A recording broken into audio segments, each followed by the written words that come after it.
नमस्कार मित्रों, हमारी सीरीज चली है एपिसोड नंबर 14 की, जिसमें हम बात कर रहे हैं भृगु संहिता की। भृगु संहिता के अंतर्गत आज हम बात करने जा रहे हैं मीन लग्न के नवम भाव में यदि सूर्य स्थित हो तो उसके क्या फलादेश होंगे। प्रथम भाव में 12 नंबर का मतलब होता है मीन लग्न, और मीन लग्न में सूर्य छठे भाव का स्वामी होता है। छठे भाव का स्वामी होकर जब यह अपने से चतुर्थ स्थान सुख भाव में और कुंडली के नवम भाव में स्थित हो जाता है तो यह नवम भाव को पीड़ित करने वाला हो जाता है, लेकिन स्वयं शुभ हो जाता है। सूर्य के जो अपने कंटेंट्स हैं वो बहुत पॉजिटिव हो जाएंगे, लेकिन नवम भाव विशेष रूप से खराब फल देगा, संघर्ष बढ़ जाएगा। हमने बात करी थी कि जब भी एक अशुभ भाव का स्वामी शुभ भाव में बैठता है तो वह अपने कंटेंट शुभ भाव को देता है, शुभ भाव के कंटेंट स्वयं ले लेता है उसका स्वामी। यहाँ पर सूर्य एक त्रिक भाव का स्वामी है, एक त्रिषडाय भाव का स्वामी है।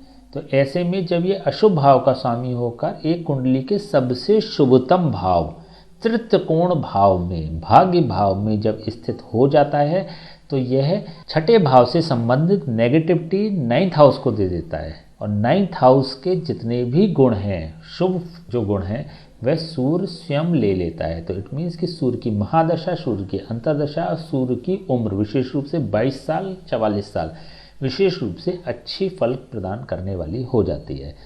लेकिन व्यक्ति के जीवन में संघर्ष बढ़ जाता है।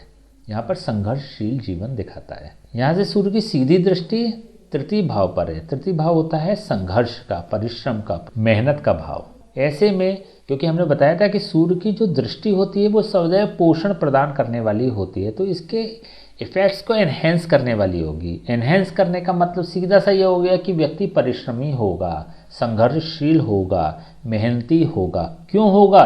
क्योंकि उसका भाग्य साथ नहीं देता है, इसलिए होगा। तो ऐसी स्थिति में तृतीय भाव के जितने भी कंटेंट्स हैं, इसके अलावा भी जो अन्य कंटेंट्स हैं जो हमने बात करी थी, जब हमने तृतीय भाव के बारे में बात करी थी, हमारी प्लेलिस्ट में जाके तृतीय भाव से संबंधित आप अगर देखना चाहें तो वो वीडियो देख सकते हैं, जिससे आपको पता चलेगी तृतीय भाव, छठे भाव, अष्टम भाव या नवम भाव के पूरे कंटेंट्स क्या हैं। तो इससे संबंधित जितने भी कंटेंट्स हैं उसमें पॉजिटिविटी व्यक्ति को मिलती है, लेकिन यहाँ पर ये इफेक्ट्स नेगेटिव हो जाता है क्योंकि व्यक्ति को परिश्रम करना पड़ता है। सूर्य होता है नवम भाव का कारक, दशम भाव का कारक और लग्न भाव का कारक। नवम भाव के सापेक्ष देखें तो एक नियम यहाँ पर काम करता है कि कारको भाव नाशाय। कारक ग्रह यदि अपने ही कारक भाव में बैठ जाता है तो उसका नाश करने वाला बन जाता है, उसकी हानि करने वाला बन जाता है, उसको पीड़ित करने वाला बन जाता है। ऐसी स्थिति में सूर्य भाग्य की हानि करेगा, लेकिन यहाँ पर इसकी अपने मित्र की राशि स्थित है, अपनी मित्र की राशि में बैठा हुआ है, तो हानि तो करेगा लेकिन साथ ही आउटपुट भी प्रदान करने वाला होता है। कैसे? व्यक्ति यदि मेहनत करेगा तो उसका भाग्य साथ देगा, मेहनत के सापेक्ष भाग्य साथ देगा।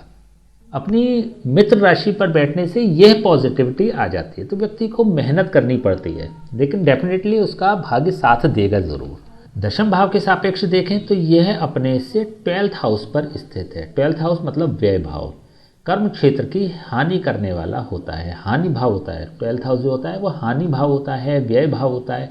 तो ऐसी स्थिति में जब यह अपने भाव से 12th हाउस पे स्थित है तो 10th हाउस की हानि करने वाला होगा, दशम भाव की कर्म क्षेत्र की हानि करने वाला होगा। तो ऐसी स्थिति में भी व्यक्ति जो भी कार्य करता है उसमें असफलता मिलती है।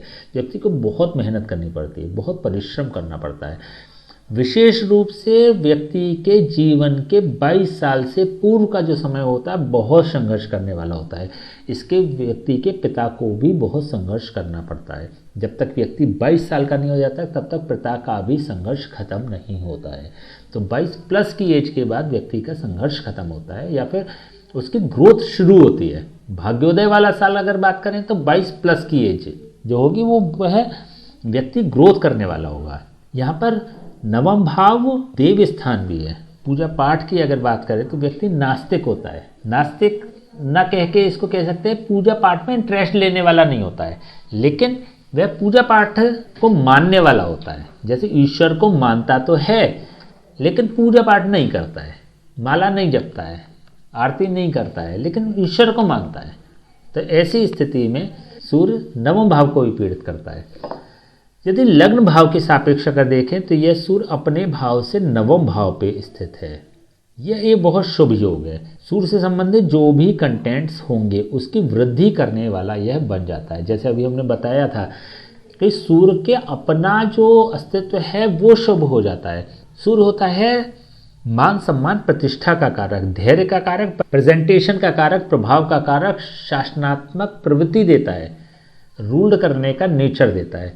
तो सभी स्थितियों में अगर देखें तो सूर्य एक सामाजिक रूप से सम्मान दिलाने वाला होता है। व्यक्ति सम्मानीय व्यक्ति होता है, व्यक्ति की रेपुटेशन बहुत होती है, व्यक्ति अपने सम्मान की रक्षा करने वाला होता है।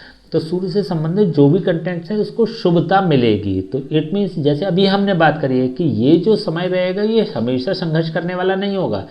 एक समय के बाद, एक स्पेशली 44 प्लस की एज होने के बाद व्यक्ति बहुत बड़ी सफलता प्राप्त करने वाला होता है। व्यक्ति का जितना भी रुका हुआ जो संघर्ष है या फिर जो एफर्ट्स व्यक्ति ने किए हैं, जो इमेज अपनी बनाई है, उसका आउटपुट वाला समय होता है 44 साल की उम्र के बाद। तो व्यक्ति को बड़ी सफलता मिलती है। तो इस परिप्रेक्ष्य में देखें तो सूर्य शुभ फल प्रदान करने वाला होगा। सूर्य के अपने कंटेंट्स शुभ फल प्रदान करने वाले होते हैं। चलिए हम इसके उपाय की बात कर लेते हैं। देखिए ऐसे व्यक्ति के जीवन में संघर्ष तो बहुत होता है, संघर्ष बहुत झेलना पड़ता है ऐसे व्यक्तियों को। ऐसे में संघर्ष यदि कम करना है तो दो स्थितियां हो सकती हैं, या तो इसको मूव ही करा दें। यदि संघर्ष बहुत ज़्यादा है तो महिलाएं अपने बाएं हाथ की कलाई में, पुरुष अपने दाएं हाथ की कलाई में एक तांबे का कड़ा रविवार के दिन धारण करें, जिससे कि यह तृतीय भाव को क्लिक करने लगेगा और 9th हाउस से इसके प्रभाव समाप्त हो जाएंगे। ऐसी स्थिति में इस सूर्य के सप्तम दृष्टि भी 9th हाउस पे पड़ने लगेगी। तो ऐसे में भाग्य साथ देने लगेगा। दूसरा उपाय ये कर सकते हैं कि यदि संघर्ष ज़्यादा नहीं है या वेट कर सकते हैं, बड़ी सफलता का इंतजार कर सकते हैं, तो समय समय पे किसी योग्य ब्राह्मण से सूर्य के जाप और हवन कराते रहें।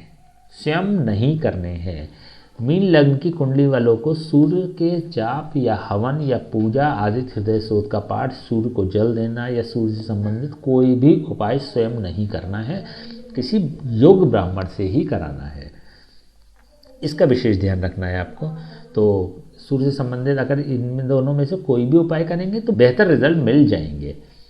ठीक है, तो आज हमने बात करी मीन लग्न के 9वें भाव में यदि सूर्य स्थित हो तो उसके क्या फलादेश होंगे। नेक्स्ट वीडियो में बात करेंगे मीन लग्न के 10वें भाव में यदि सूर्य स्थित हो तो उसके क्या फलादेश होंगे।